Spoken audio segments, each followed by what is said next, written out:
Hello everyone, आपका एक बार फिर से वेलकम करते हैं आज के हमारे फ्रेश वीडियो पे। आज हम लोग कंप्लीट बात करेंगे जो एयरफोर्स का न्यू नोटिफिकेशन आया है अबाउट अग्निपथ या फिर अग्निवीर के बारे में। तो इसमें जो है इसका एप्लीकेशन फीस कितना है, इंपॉर्टेंट डेट्स क्या है हमारे एग्जाम का, हम लोग जो एप्लीकेशन का पेमेंट करेंगे वो पेमेंट मोड क्या है, एज लिमिट क्या है, उसके बाद जो हमें मंथली पैकेज मिलने वाला है वो कितने रुपये का मिलने वाला है। साथ ही साथ हम लोग कंप्लीट बात करेंगे कि इसका क्या एलिजिबिलिटी क्राइटेरिया है। ये सारी चीज़ के बारे में आज इस वीडियो में हम लोग कंप्लीट बात करेंगे। तो इस वीडियो को लास्ट तक जरूर देखिएगा क्योंकि मैं स्टेप बाय स्टेप हर चीज़ आपके साथ बिल्कुल आसानी से आसान शब्दों में आपके साथ आपको समझाने की कोशिश करूंगा। तो एक एक पॉइंट हम लोग सब पे डिस्कस करेंगे एकदम इजी तरीके से। तो हमारा जो ये एप्लीकेशन अभी जो आया हुआ तो उस एप्लीकेशन या फिर उस रिक्वायरमेंट का क्या नाम है, तो उस एप्लीकेशन रिक्वायरमेंट का नाम है air force Agnipath Agniveer scheme requirement 2022। इसमें जो अभी निकला है सिर्फ इंडियन एयरफोर्स का निकला है। उसके बाद हम लोग बात करें तो इसका एप्लीकेशन फ़ी कितने का है। तो इसका एप्लीकेशन फ़ी है जो जनरल ओबीसी कैंडिडेट के लिए है वो है 250 रुपये का, और जो SC ST कैंडिडेट है उसके लिए है 250। यानी कि दोनों के लिए सेम है, किसी प्रकार के एप्लीकेशन फ़ी में चेंजिंग नहीं किया है। चाहे वो किसी भी आप कैटेगरी से क्यों ना हो, जनरल रहे, OBC रहे या फिर ST रहे, SC रहे, इससे मतलब नहीं है। सभी के लिए जो एक चीज़ अच्छा यहाँ पे देखने को मिल रहा है कि एप्लीकेशन फ़ी सभी के लिए सेम हो।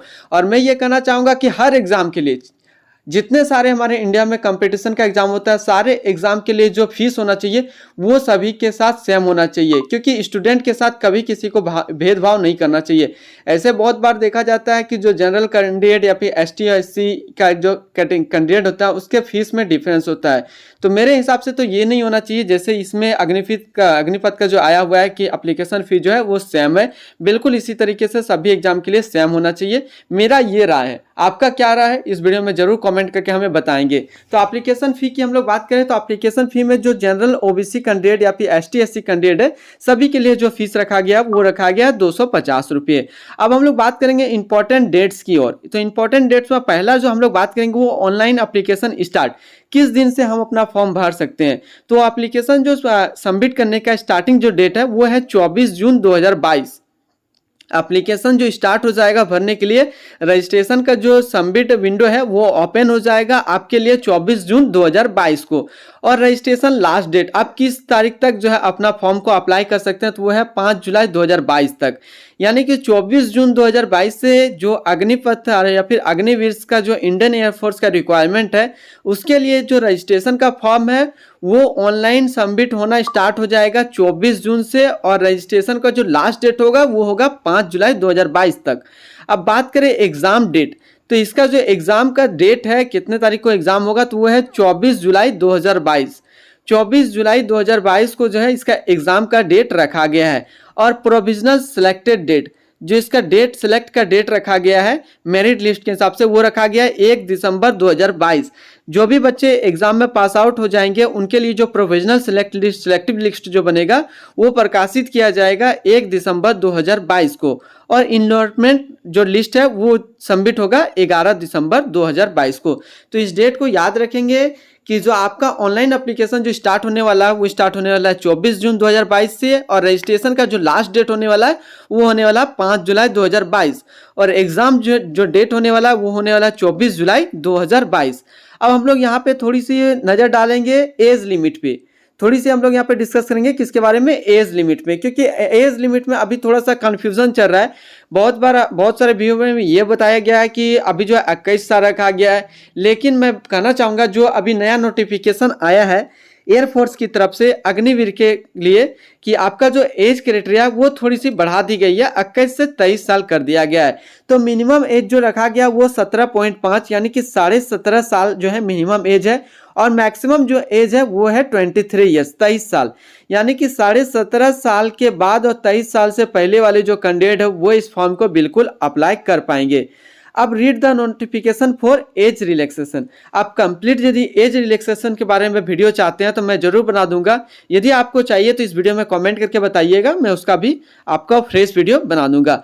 अब हम लोग बात करेंगे वैकेंसी या फिर एलिजिबिलिटी डिटेल्स का या फिर टोटल वैकेंसी।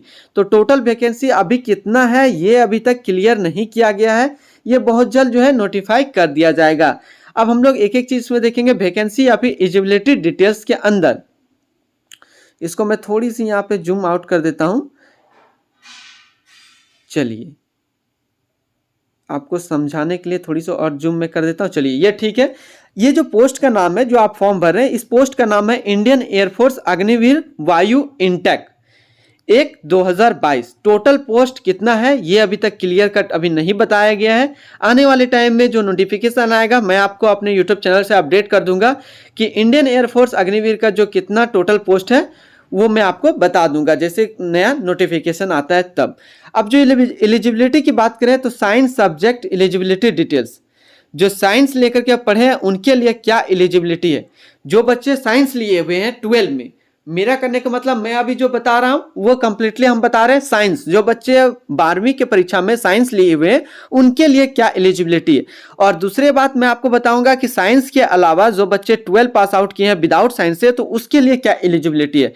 पहले हम लोग बात कर लेते हैं जो बच्चे साइंस लिए हुए हैं। तो पास 12 exam with mathematics, physics and English with 50% marks and 50% marks in English. और पहले एक पॉइंट को आपको मैं समझाता हूं कि जो बच्चे 12 पास किए हैं उसका होना चाहिए mathematics, physics and English.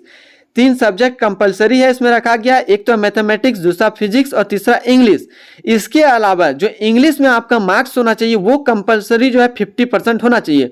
Overall यदि देखा जाए तो 12 में आपका 50% होना चाहिए।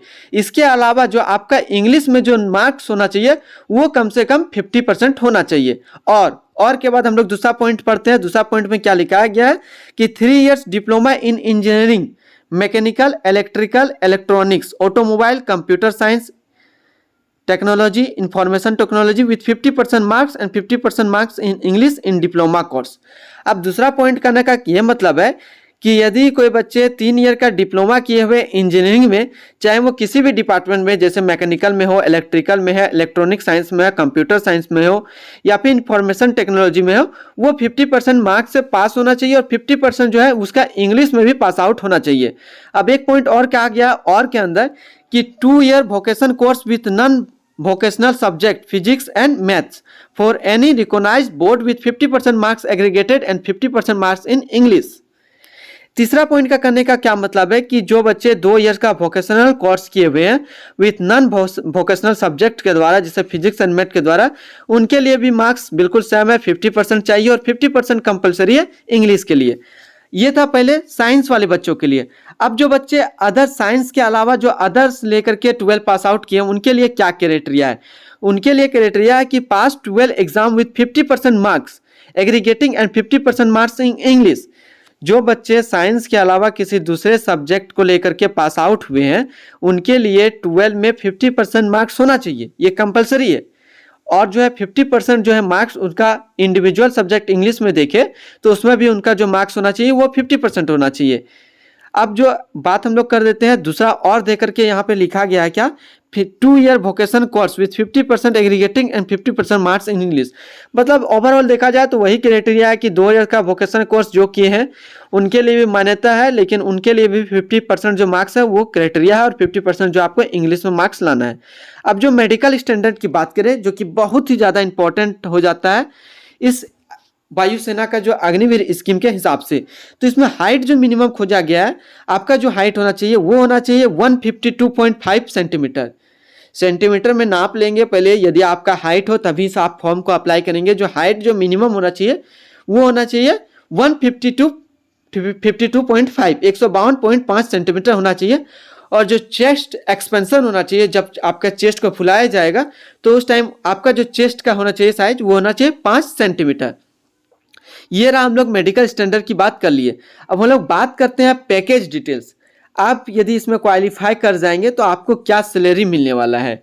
तो पहला साल, एक साल के बारे में हम लोग कंप्लीट डिटेल्स करेंगे। पहला साल, दूसरा साल, तीसरा साल और चौथे साल में क्या आपको मिलने वाला है।